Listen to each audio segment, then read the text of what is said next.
Hello, ladies and gentlemen. Welcome to Ask Jerry, the Chartered Vendor, a program we bring to you every Monday so that you learn about entrepreneurship, business, and sales. And this cannot be Ask Jerry without the man himself. Jerry, welcome to the program. Hi, Abby. I'm good. How How's was your business? week?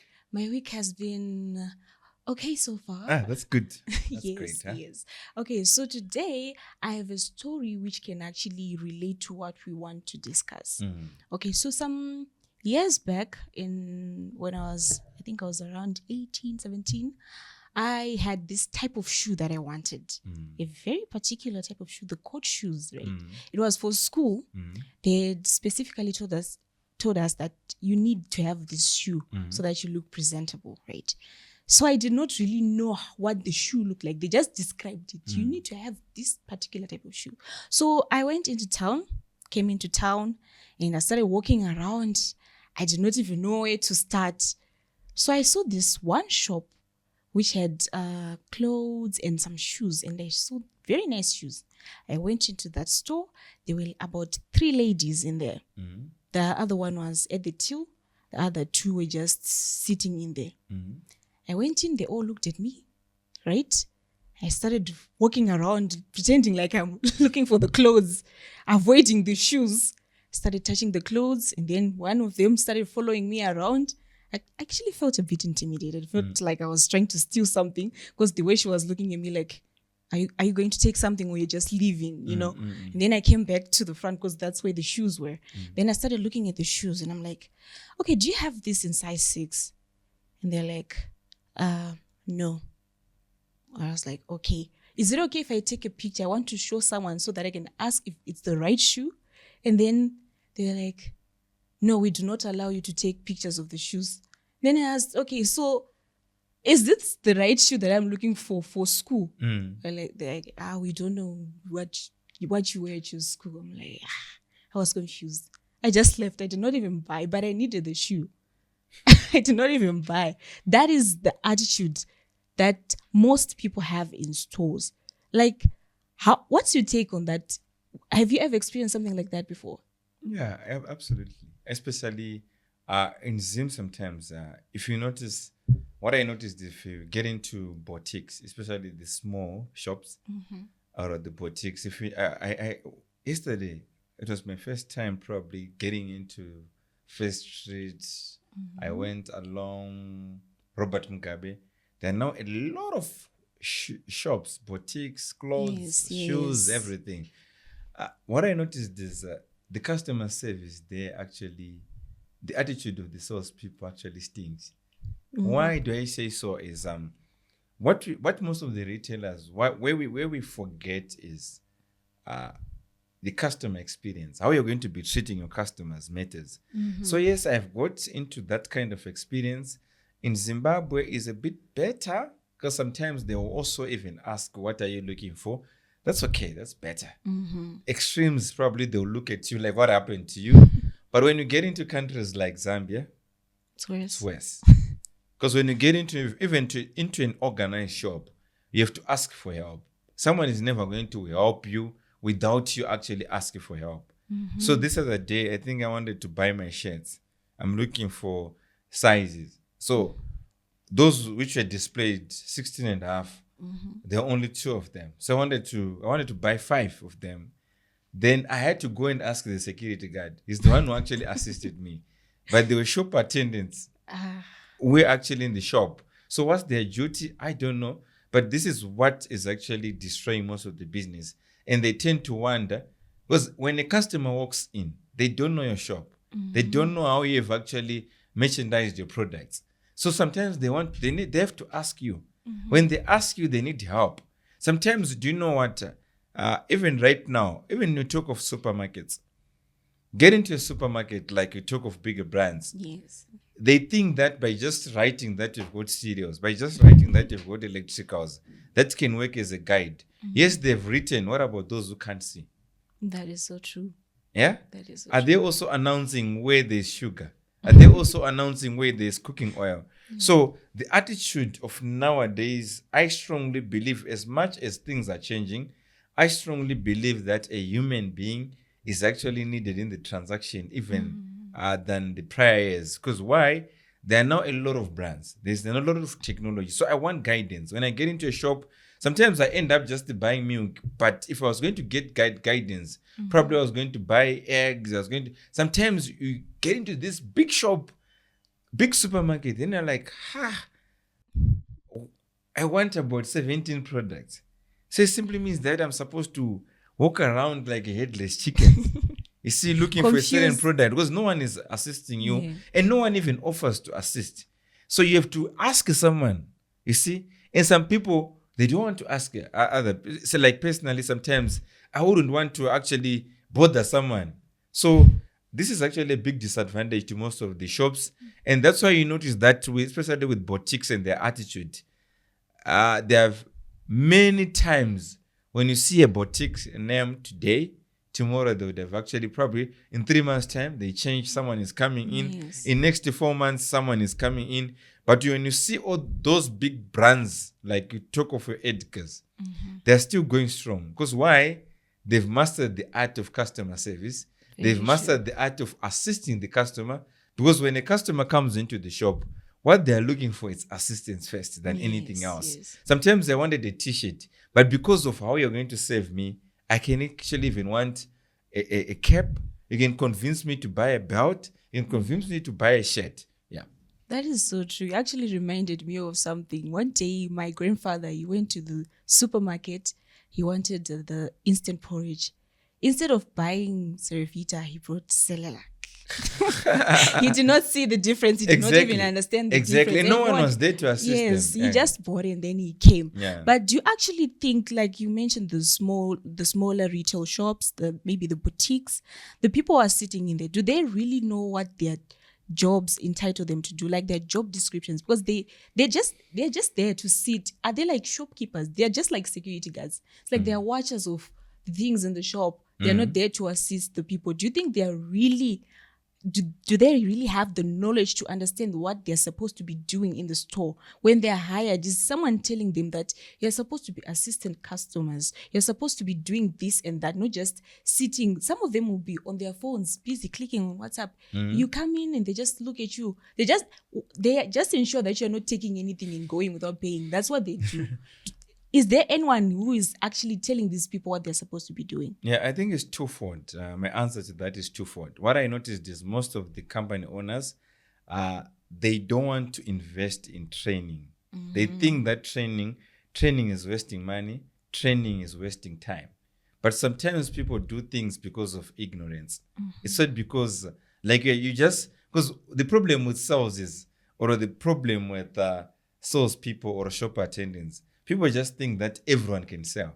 They just think that if I get someone from the street, so long if they can speak to customers, so long probably in other shops if they are beautiful, yeah, so long if they're light in complexion like Abigail, they can sell. This is the biggest problem. But what they don't understand is you need to actually train those people to say, what is your culture like?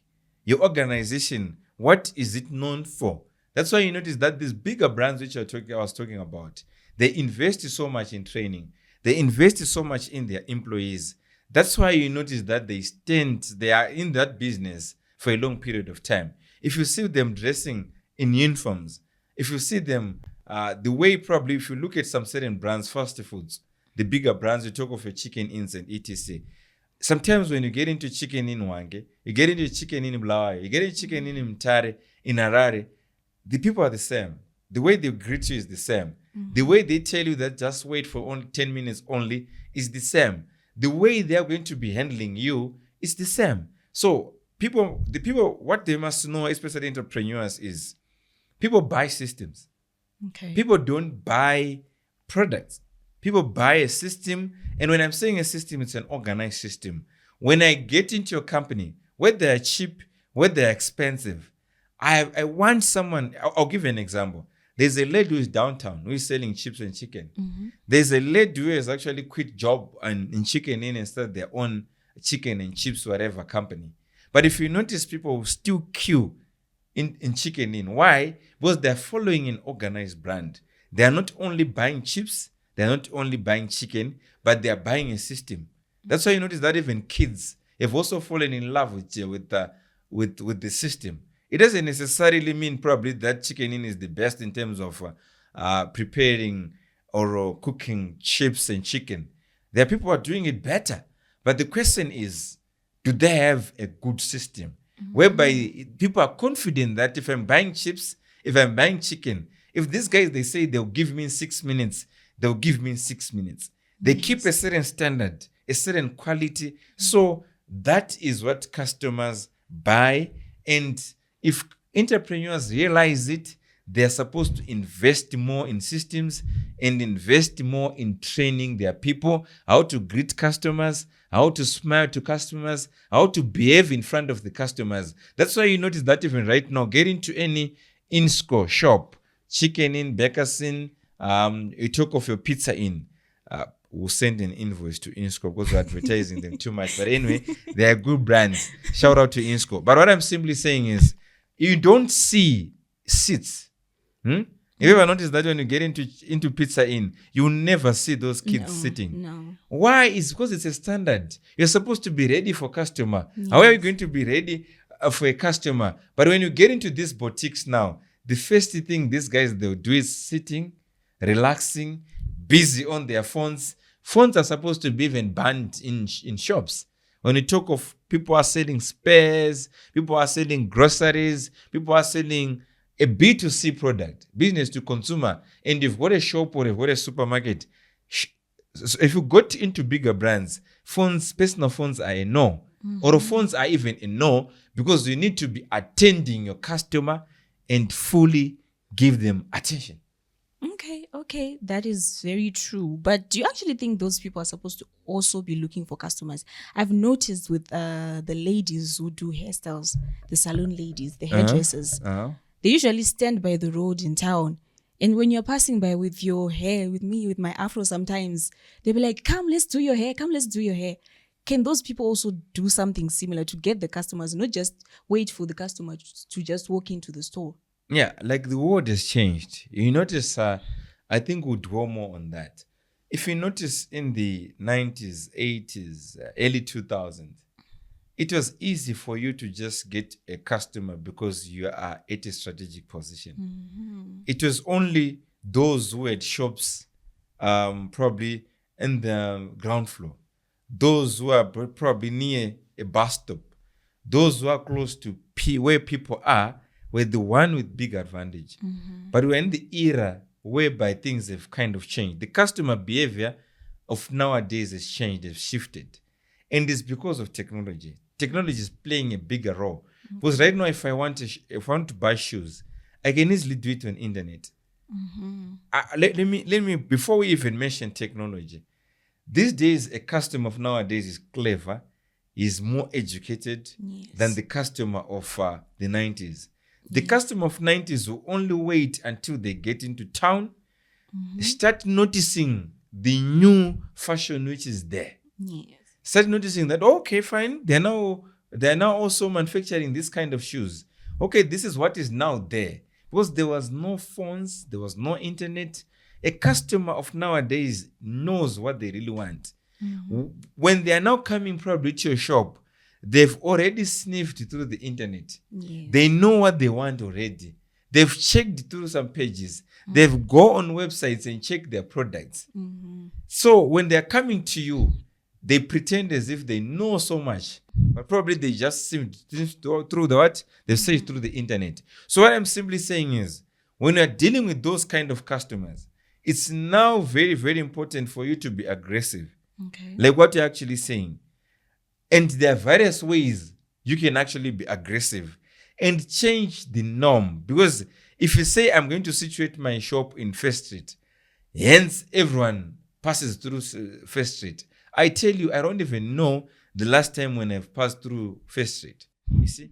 It was only yesterday, after some many months. Because why? I know that if I call someone, when I want even food, someone can deliver. When I want a suit, someone can deliver. When I want a shirt, when I want a watch, When I want everything, someone can even deliver. Right now, even barbershops, like what we are saying, even hair salons, they are supposed to even also change the way they used to think that people can still come into barbershops. Sometimes it's now strategic for you to get the barbershop inside other people's homes to say, fine, I'm going to call you Abby. I'll do your hair in the comfort of your house. Or I'll rather visit you in your office. Then probably after work, from 1700 hours to half past, I can do your hair. The norm is no longer working nowadays. People now hate getting into hospitals. People now hate getting into salons. But people, they actually love doing their hair. But what they now hate is getting into crowded salons, whereby probably smelling, it's noisy. You don't like what is happening there. But you still want your hair to be done. So people must understand that things have changed. And the world is moving so fast. So we must also change our behavior as entrepreneurs who are in retail. Okay. You actually reminded me of something I saw on the internet. I don't know which country, but someone had like a caravan. It was branded, haircuts here. He would walk around the streets. He'd actually drive around the streets. People would go get their hairstyles and he's done. He drives around, goes to another person. He was literally just moving around, not waiting for the customers to come. But let's take a short ad break. And after the break, I want us to take a look at the issue of, you say technology, right? Talking about technology and retail and sales as well. How that is being implemented these days. We'll be right back. How are you running your business? I hope not like Peter. Introducing Odoo ERP, the one software for your entire business. With Odoo, you get 3 value propositions. 1. Scalability. Odoo grows with you, allowing you to install applications on the fly as your company's needs grow. 2. Cost effectiveness. You can have functionality of 7 systems in one platform at the cost of 1 license. 3. Customizations. Backed up by thousands of developers worldwide, Odoo is adaptable to match your business needs. Success is waiting for you. Get in touch with us now and let's do business. Did you know the same way people struggle with love relationships is the same way they struggle with sales? Think about the process of prospecting for that special someone, trying to impress them by selling yourself. Did you know you have to go through a similar process to win over customers? The book Sales Equals to Mjolo is evidence of how sales and love relationships are quite similar. It is the story of a doctor looking for the ideal wife for himself, but the narrative is also compared to how sales work. So when you read this book, you not only get educated, but also entertained. Read the book and you can just increase your chances of making more sales or improving your love life. To order your copy, you can get in touch using the contact information showing on the screen. Welcome back to Ask Jerry, the Chartered Vendor.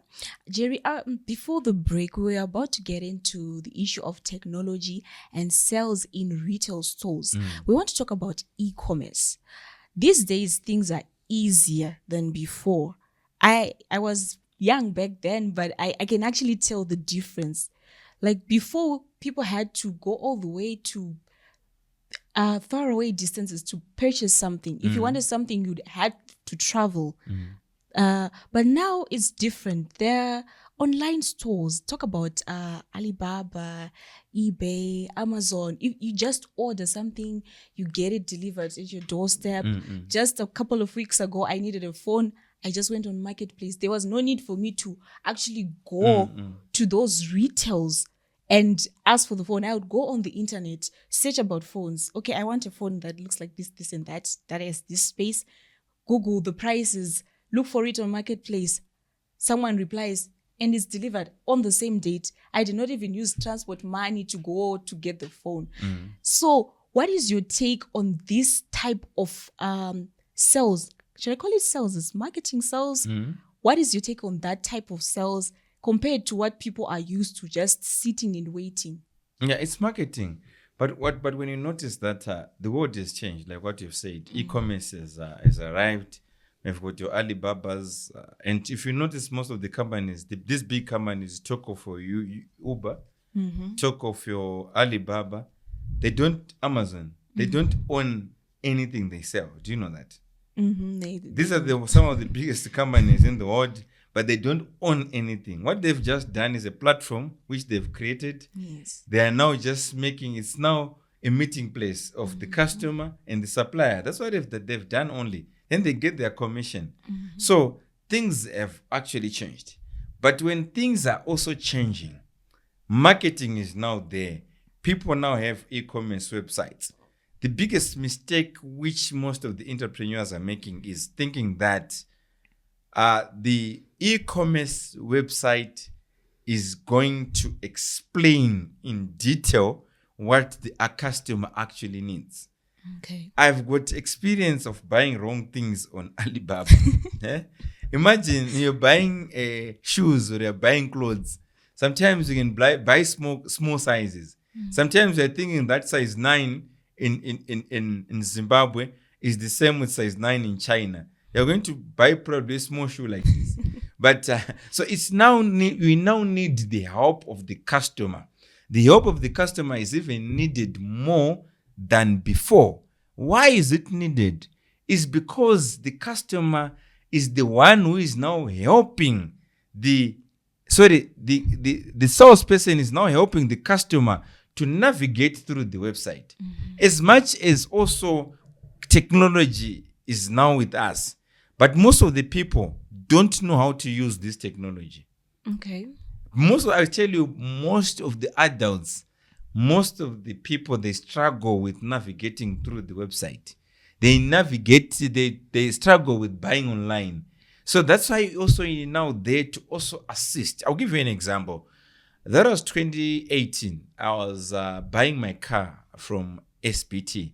SBT is a Japan, they sell cars in Japan. So as soon as I went through the website, you check on the cars which were there, then these cars were there. Then I inquired. And then I said, I want some help. I wanted to buy this type of the car. Then what they gave me, they said, okay, fine. Which car do you like? Which budget do you have? Then I actually lowered my budget even by ×2. And when I lowered my budget by ×2, this car was not even online on the website, on the e-commerce website. So he had to actually say, I'm now going to give you this car. And this car wasn't there. So he gave me a favor. He did a favor to me. Guess the experience which I got. He assisted me even the specs of the car, what the car does. Immediately I purchased the car. This guy assisted me until when the car had arrived in Dar es Salaam. When we went there 2 days before, he even said weeks before, buy your tickets right now because in the next 2 weeks, you're supposed to be going to what? To Dar es Salaam. Are you using air? Are you using buses? We're using air.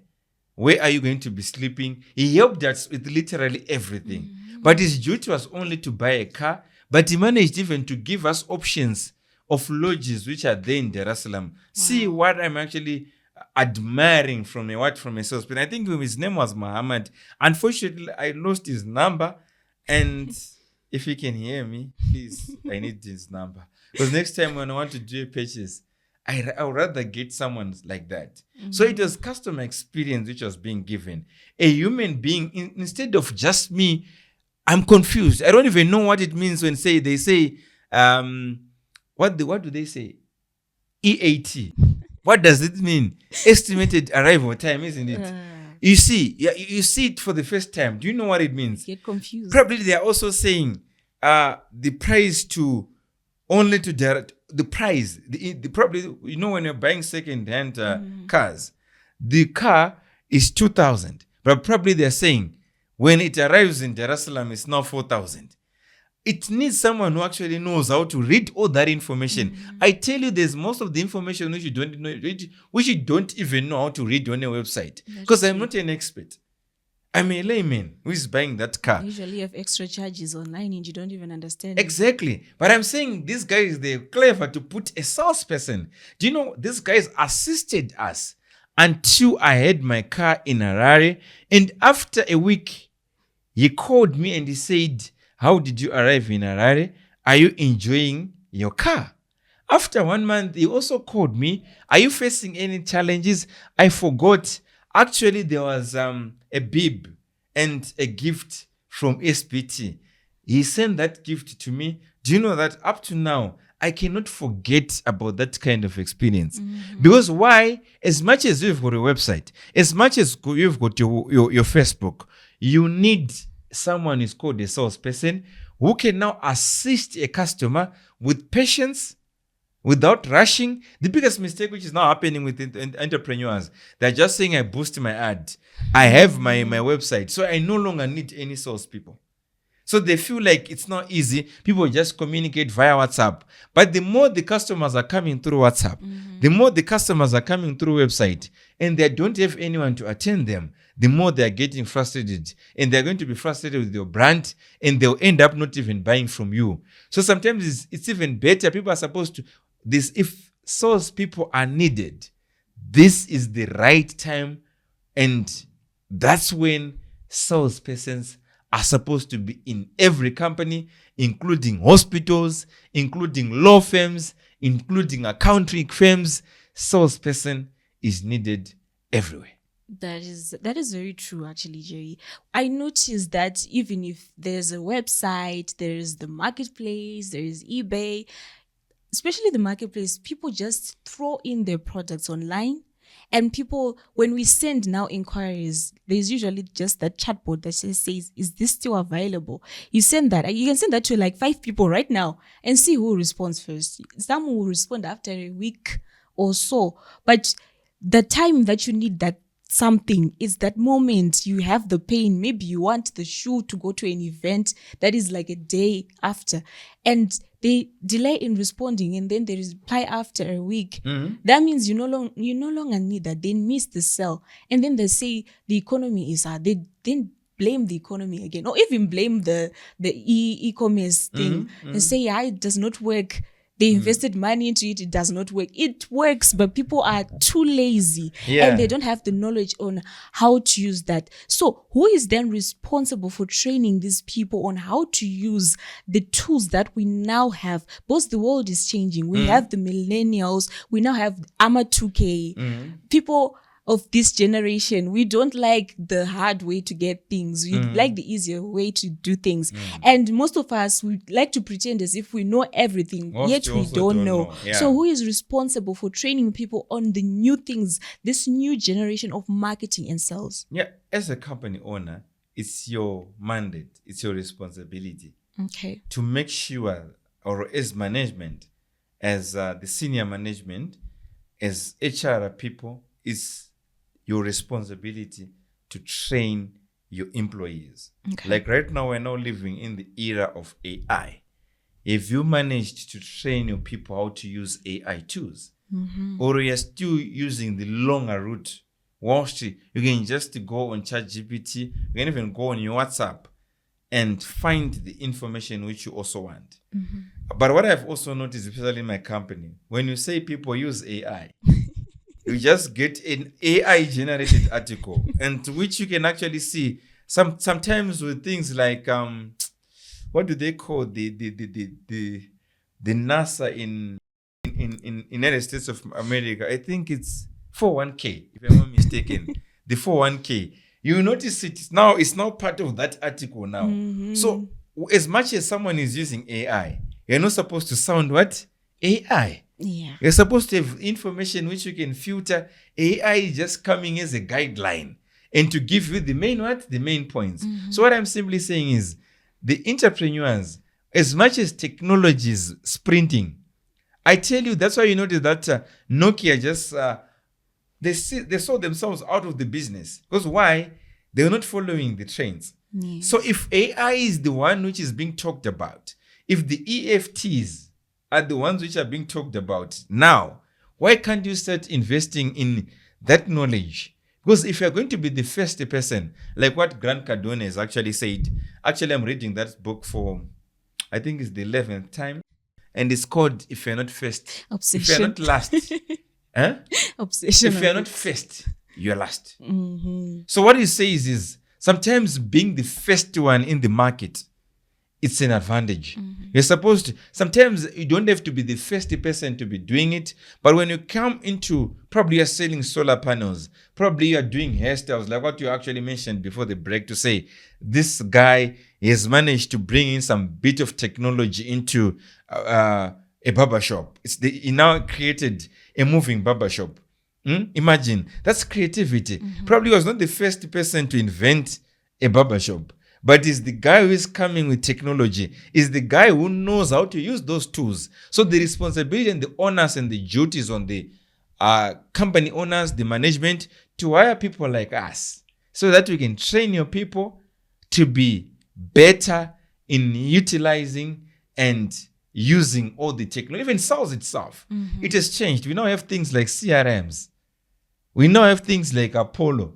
We now have things, we can now even get a database of the world. You can know the CEO of any company through the what? Technology. You can know the HR of any company through technology. It's needed, and people are supposed to be trained. Yes. Okay, so don't you think that maybe technology is the cause for people to have like this social awkwardness? Because people are now used to this, like it's more like a bubble, especially the time when COVID happened. People were now used to just being glued on their phones. They're now scared to just talk to people directly, especially the salespeople. Most salespeople are too scared to talk to people. They literally shiver when you tell them, talk to someone. They want to text on WhatsApp. Yes, they want to text on WhatsApp. How do we now overcome the challenge of having technology as an advantage, but also the disadvantage of now people being scared to be physically talking to clients? That's why you see that I said previously, salespeople didn't have phones, cell phones. So probably the best you could do was to call on landline, book for a meeting. And you'd make sure that if it's 10 o'clock, you're going to be there 10 o'clock. But nowadays, we now have WhatsApp, we now have a lot of technology, emails, etc. It has made the salespeople kind of lazy. Yes. So the guy who is going to be pushing in the market, the guy probably who is going to be sometimes using doing what we used to do in the probably in 80s, 70s, sometimes it's a big advantage. People miss handwritten notes.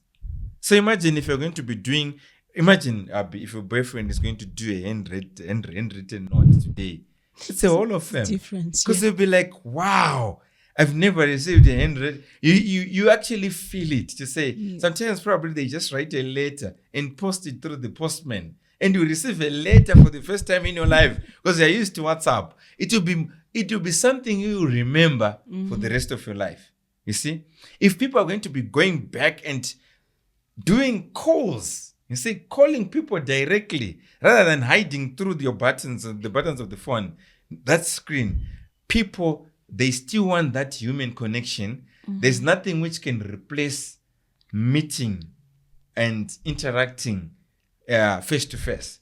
Nothing will actually change that. So sometimes going back to our old ways of doing things can actually serve as an advantage in sales.